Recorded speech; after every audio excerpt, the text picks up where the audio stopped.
Stink bug. Stink bug, stink bug, stink bug, stink bug. Testing, testing. My name is Mary Morgan.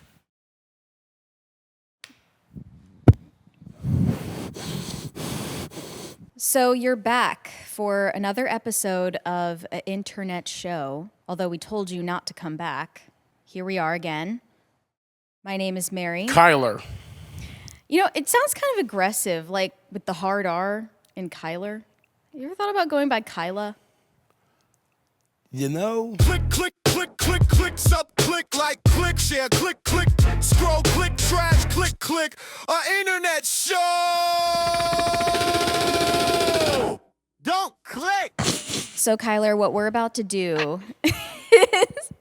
You caught me in the middle of sniffing my mic. I apologize. Why are you sniffing it? What we're going to do is investigate the meanings of popular phrases and words. So, you're going to tell me two definitions or origin stories of a popular phrase, and I'm going to try to guess which one is the real one and which one you made up. In the 18th or 19th centuries, painters would charge more for portraits that included arms and legs. And I thought that was interesting. But I also... I also Why would they do that? Probably more paint, more supplies. This is another one, I think, and I actually think it's this one. It was that the cost of arm and leg originates as early as the 1300s during the Black Death. People would sometimes barter deceased loved ones' limbs, like the limbs that fell off, in order to pay for funeral expenses. And that eventually it became to mean that something's extremely costly. But if they... Which of those do you think is the truth? If they sold arms and legs, what did anyone use them for? What did they want the arms or legs for? I think they were selling them to morticians to like sew onto other people's bodies because one of the side effects of the Black Death is they lost limbs. Their limbs would fall off. If you sew some dead person's arm, they would sew Billy's arm onto Bobby so that they could give Bobby a good funeral. I'm not sure I buy that one. I think You don't have to buy it because it's too expensive. It'll cost you an arm and a leg. Okay. Which one do you think is the actual origin of cost an arm and a leg? It's the boring one, but I think it's the paintings. It is the truth. The painting one's the truth. Okay. But I like yours better. Yeah, it's good. Another origin is soldiers returning from war with missing limbs. Oh, to get like prosthetic Yeah. arms and stuff? Okay. Or maybe like they're saying, what I did over there cost me an arm and a leg. Here are the two possible origins of this phrase. The first of which involves witchcraft. An old wives' tale that witches could shapeshift into cats. Okay. And then the cat could curse someone by making them mute. The second origin story, the English Navy used to use a whip called the Cat of Nine Tails for flogging. Is flogging whipping or like hitting? Right. Okay. I didn't know if it was And the pain was so severe that the victim would become mute after being flogged. I honestly think it's they would get whipped so hard that they couldn't talk because I have gotten many of spankings and I have been hit so hard where I'm like,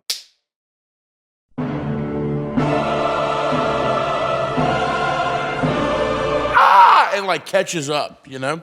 Are we like uncovering some trauma from your Maybe it's trauma, maybe it's just association. But yeah, Sorry I think for that's laughing. the truth one. Because I have personally been hit so hard where like the noise didn't come out yet. Well, you got it right. Oh, yeah. Actually, that was one of the real origin stories. Yeah, I'm a genius. The next phrase fuck!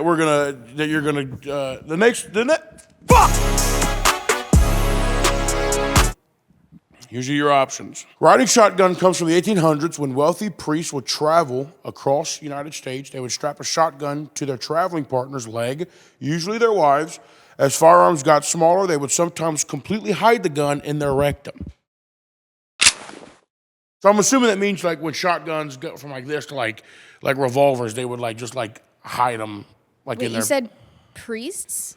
Yeah, priests. But they have wives? Yeah. Aren't they not supposed to? Yeah, and then this, I don't think it's a Catholic priest. I think it's just like a preacher man. And then the okay. other option, this one is, Stagecoaches had armed guards sitting next to drivers, often armed with shotguns to protect them against bandits. Okay, it's definitely that one, obviously. You're actually wrong. Really? Yeah. You're kidding. No, it was priests would strap guns to their travel. Well, that part, but Well, the next part about them sticking it up their rectum, that sounds. They did. They started shoving Crazy. guns up their butt. But what if it fires? This is pre-Second Amendment, sister. I don't know what to tell you. They were scared, probably. I mean, yeah, I thought the they one should I be. made up was a little bit more realistic, but the truth of the matter is that priests would strap guns to their wives' legs, and then eventually as guns got smaller, they would hide them in their ass. That's insane. Yeah, I fibbed. You were right. It's the, Oh, damn. Okay. You really had me going there. Yeah, I I'm was good like, at gaslighting. It's like you get back from summer break and your teacher wants everyone to do icebreakers. So everyone says like what they did over the summer. It's like, all right, everyone say your name, your favorite color, and 2 fun facts about you. Yeah, my favorite color is purple and I went to soccer camp. My favorite color is orange, and I got a new bidet that does warm water instead of just the cold water. Not to be weird, I kind of enjoy it from a cleanliness standpoint, not like Don't as a let sexual- anyone tell you that's weird. Here's the origin of the phrase. Back when road transportation was not as developed, ships would be the only transportation for trade, and sometimes ships would get stuck because of ice formations in the winter. And the country that they were traveling to would send small ships to break the ice and clear a way for the trade ships as a gesture of understanding.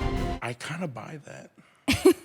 Here's a second one. Back in 1387, the winter of the Great Baltic Slush, a beer convoy got frozen into what is now the Gulf of Riga. The good vessel Piss and Vinegar was carrying 400 barrels of the world's worst mead. The captain, Bjorn Olafsson, realized they'd all die of scurvy, frostbite, other diseases, unless someone got the convoy moving. So they drew lots, and the loser, Sven, got lowered onto the ice. His name was wearing nothing but a barrel as a codpiece and 2 turnips tied to his feet for traction. He was meant to literally break the ice with the only tool they had, a oversized wooden mallet engraved with the words "Good luck, you poor bastard" in Latin.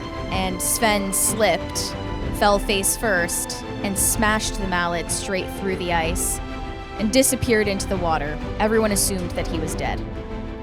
But 30 seconds later, the entire ice sheet, Come on, Sven. Come on, Sven. the entire ice sheet cracked, and a perfect channel opened up for the ship to start moving, and the convoy was saved. So that was the first time that the ice was broken in the literal sense. The detail in the second option leads me to believe that it is fake, but it also could be. You don't so think Bjorn Olafsson was a real person? Well, I think that they probably were, but I don't think that a guy named Bjorn and Sven would have a hammer with Latin written on it. I feel like they would have. They have weird names whatever like that whatever over language Bjorn is, you know. Also, the turnips on the feet thing. You got it right. Yeah, because Sorry to say. Well, don't be sorry. Don't be sorry. We did Well, it. I'm a bad liar. I'm not as We're- good of a liar as you. Yeah. Well, you watch a lot of dead people videos, I think. They're not videos of dead people, okay? They're It's hard to- it's they're hard to- alive and they're talking about dead people. Have you ever heard someone use that in real life? No. I've heard colder than a witch's titty. Anyways, cold enough to freeze the balls off a brass monkey. So there's two options, okay? The first option is cold enough to freeze the balls off a brass monkey was a phrase created by the traditions of Vikings who, before traveling from cold areas, would take small monkeys they had aboard the ship, lower them feet first into the water, and if the water was too cold, the capuchins would freak out as their testicles would freeze and harden, and they knew that it wasn't safe to go. The other option is cold enough to freeze the balls off a brass monkey is a phrase from a naval practice of stacking cannonballs onto a brass plate called the monkey, which would contract in the cold and spill the balls. Kind of gay. Wait, What's up so with the- Navy guys and semen and balls? So the first one is talking about real monkeys? Yeah, the first one, I think the first one is where it's a Viking tradition. You've seen it. They do Where it. would they get the monkeys? Well, they had them on the ships. They keep monkeys on the ships to kill rats and shit like that, keep them as pets. I'm actually going to go with the story about the real monkeys. I don't know why, but it just convinced me when you It's good, explained right? it a second time. Yeah, no, I'm full of shit. Okay.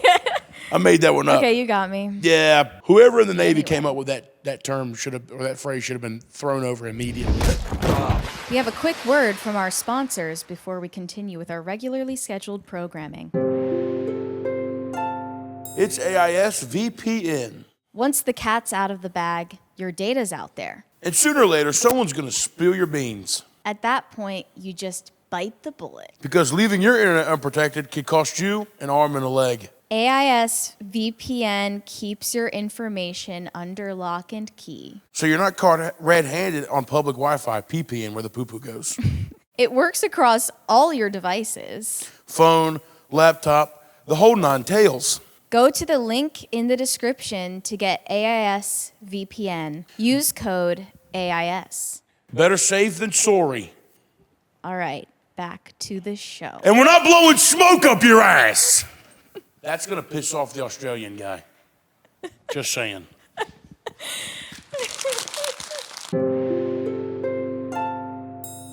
Lightning round. We're going to come up with random origins for a bunch of phrases that I put up on the screen. I'm scared. The first phrase is bag. cat's out of the bag. So we got to come up with the origin. We got to see who's Okay. closest.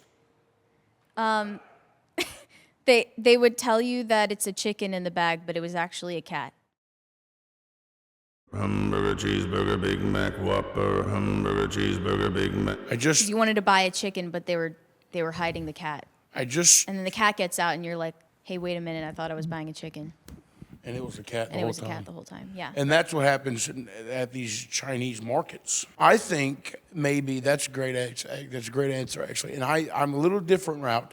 I think, because I was just talking to God, and he told me that. Just now? Yeah, we talk. We text a little bit. You know God. Yeah. We're kind of cool. I just didn't notice you talking to him just now. Cat's out of the bag is, there was probably a kid one time who, I went to school with people who brought pets all the time, like snakes and little monkeys, and it's really weird. There was this chick in my school named Perla who had a pet monkey named Aiden. She had a pet monkey? That's Yeah, not so even legal. This is about a kid who brought a cat to school and it got loose, and the cat was out of the backpack. Shorten it to make it cool. Cat's out of the bag. Originated from a medieval market scam where vendors would sell pigs in bags. To scam people, they would put cats in them instead of pigs. Okay, that makes You're way kinda- less sense than what I said, though, because a cat is like way smaller than a pig. Yeah, but That wouldn't have fooled You kind of me. freestyled that and crushed it. That's sick. Thank you. Raining cats and dogs. I know. Okay, so what are those like turbines on farms that like grind up corn or something? Oh, you're talking about the turbines on the jump- farms that grind up corn or something. Whatever those are.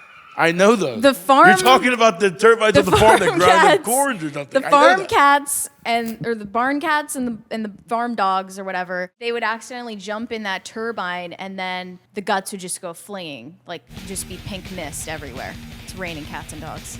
I hope that that's not it. But It's the I only feel thing like, that makes sense. I feel like if I was the me. first guy in history to ever have a bunch of just goop, blood and goop rain on me, I wouldn't be like, No, a wood chipper. that's a cat and dog.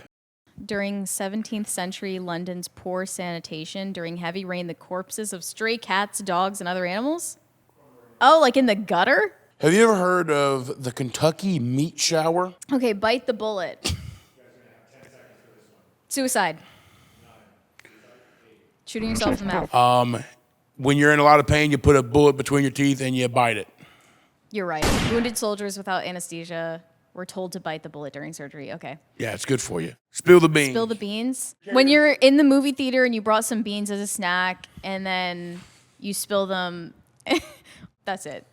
You were leaving the market with a bunch of beans in a bag and you got distracted and spilt them all and you lost it. Greek voting method used Using black and white beans. If the cup spilled, the results would be exposed. A voting method. What were they voting on? What was for dinner? I tell you what, these white beans are always rigging the elections, huh? The whole 9 yards. And this, I think, is an exclamatory phrase where it probably originated from a guy who was like tending a bunch of properties. And they're like, he's like, you want all these? You want the whole 9 yards? You want all these yards done? It's a lot of yards. No, that's probably the length of someone's intestines when you untangle them and put them in a straight line. You think your intestines are the same length as my intestines? Well, they have to be, right? I got a lot No? of intestines. We all have the same amount of intestines. I don't know. I got a lot. I think you carry them differently. 9 yards of ammo belts. Football first downs are 10 yards. 9 yards of fabric was enough to make a suit. If 9 yards of fabric is enough to make a suit, then I need fucking 27 yards of fabric. People were emaciated back then. Yeah, what does that mean? Dude. I heard that this word means an elephant butt hair. You I know, don't remember also who told me that. remember hearing that it's a hair in an asshole. Really? Yeah, I shouldn't say asshole. Sorry, that's told- vulgar. Who told you that? I feel like a teacher told me. A teacher? That, a dude is a hair. You're right, because we would get in trouble for saying dude. Okay, for And I'm me, like, it know was a dude- specifically on an elephant, though. Originally You got meant as a proven dandy wrong. or overdressed city man in 1800s dude ranches. Oh, yeah, I've Were heard literally that. places where city dudes could cut. Okay, You see those in Nashville all the time. yeah, Ram Ranch. Yeah. Give a cold shoulder. This is if a woman, like back in the day, women would always wear those dresses. They're like cut off here. Oh, yeah, maybe. And maybe they were cold. You know- And if she like rejected you, she'd like turn her shoulder at you. The current day version of that is like when you're in the car and she's in the passenger seat and she gets mad at you, so she turns her legs like this. Oh, is She that the turns her cold legs shoulder? away. But it's her legs. The cold thigh. She goes like this. That's what she's like. Yeah. Don't touch That's me. to show you that she's mad. And then you ask her if Oh. she's mad and she's like, no. Yeah, that's. It's fine. I'd rather get the cold cleavage. A witch's titty. Cold witch's titty. So the cold shoulder refers to an old custom of giving an unwelcome guest a cold piece of meat What? from the shoulder of mutton, pork, or beef chop, as opposed to a welcome guest receiving a warm serving. This was a polite way to communicate you may leave now. Interesting. Oh, they take it home. Someone got mad with all the cold meat they were getting from all their house parties. And they're like, I got something for y'all. They threw it off a cliff in March 3rd, 18-something in Kentucky. You ever watched Saved by the Bell? Yes. Recipe Screech. Well, that's where it comes from, the show. I think it's like fighting. It comes from like boxing, where like if you're getting beat up really bad, Oh. you're getting beat up really bad, but the round ends before you like lose, you got saved by the bell. But that's the only time I've ever heard it, so I can only assume that that's where it comes from. In the 1800s, people were occasionally buried alive. Coffins were fitted with bells tied to the corpse's hand, so if you woke up underground, you could ring it. Well, that's not going to save anybody unless someone's around to hear it. This next thing that we're going to do is we're going to pop a bunch of slang up on the screen, and we got to guess whether or not it's a real or fake slang. Running the soup naked, naval slang from World War II mess halls. Real because it's the Navy. Running the soup naked. I think that is fake. Aw, damn. Yeah, if someone brought me soup naked, I'd be pissed. Don't piss down my back and tell me it's raining. We've all heard that one. Real. Yeah, I've Yeah, heard that's that. real. Don't piss down my back and tell But me it's I raining. always heard piss on my leg and tell me it's raining. Busier than a one-legged cat trying to bury a turd in a pond. Not real.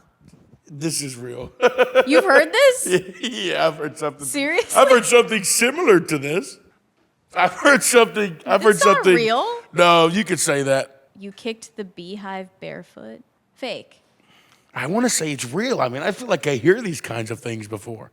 You've never worked construction? No. There's a guy that just talks in this. He just, whatever this is, he talks in this. Okay, I'm going to trust your opinion. I'm going to go with real too. That's fake too? No, man, they're full of shit. Okay. Like, you ever heard madder than a mosquito in a mannequin factory?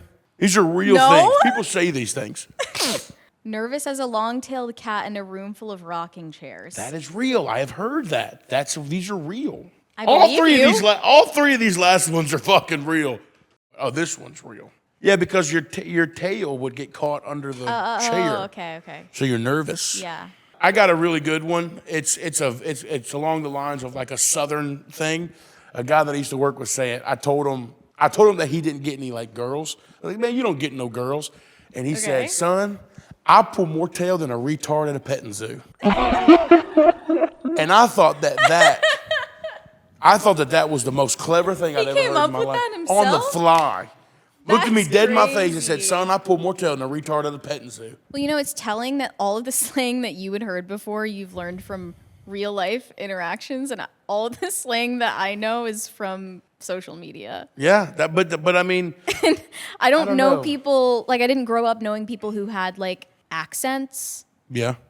Like all of this is regional dialect. That's not a thing anymore because everyone's watching the same TV shows and everyone's losing their accents and their cultures. So I don't know. You ever heard somebody from Baltimore say two? two? They say two. Two? Two. Two? Two. This shit's so I stupid. know Baltimore, they say wooder. They also say two. Two? Chittle-yang, a fotlatugan. Or warsh? Yeah, or fottle-bang on a bittle snip. It's called bibbly snip. Bibbly snip? Yeah, it's a dialect in Baltimore, very very popular in the hood regions of Baltimore. If you guys want to see me go on a field trip to Baltimore to find out the truth behind Joe Yang and Fotlatugan, let us know in the comments below. Or don't let us know, and don't like the video, Yeah. and don't subscribe, and don't tune in for the next episode. I've always liked the slang schmegma. Click, share, click, click, scroll, click, trash. Let's have some music in here, Boiler. Sure thing.